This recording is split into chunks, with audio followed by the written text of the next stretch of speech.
If you struggle with your base never turning out smooth, I got you, girl. First of all, skin prep is really important, and I just made a video showing my favorite products, so go check that out. Use any foundation that looks the best on your skin. Just make sure your beauty blender is damp. First, I'm starting on the areas where my pores don't look that big, and I'm tapping, I'm not rubbing. Wherever your makeup lifts the most, mine is my nose, literally rub in a circle like you're rubbing your moisturizer. And then just tap it in with your beauty blender.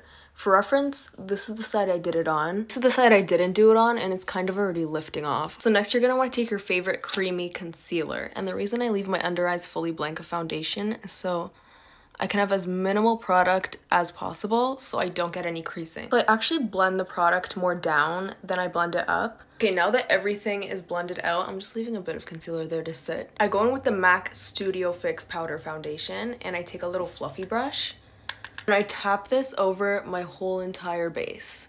Tap it, again, do not rub. And as you can see, it doesn't even mattify the glow underneath. And the reason I do this is so I could go over with powder everything, because when I do that, it ends up looking so seamless. And then from here, it gives me an idea of how it's gonna end up looking at the end, and it's pretty flawless, except for this side of my nose that I didn't do my technique. Okay, now listen up, this part's important. Our under eyes have started to crease a tiny bit, so I'm just gonna brush out.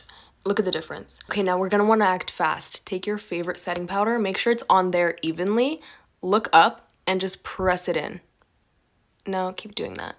I like going in a line right here on my nose because that's where I get oily. I have combination skin, so I just get oily in my T-zone. And that looks freaking flawless. And then I just take the rest on other parts of my makeup that would crease. Now take your favorite powder contour and lightly dust it on. And already that looks bomb. The way I get a smooth blush transition like that is taking my favorite blush and then using it to swipe away the powder.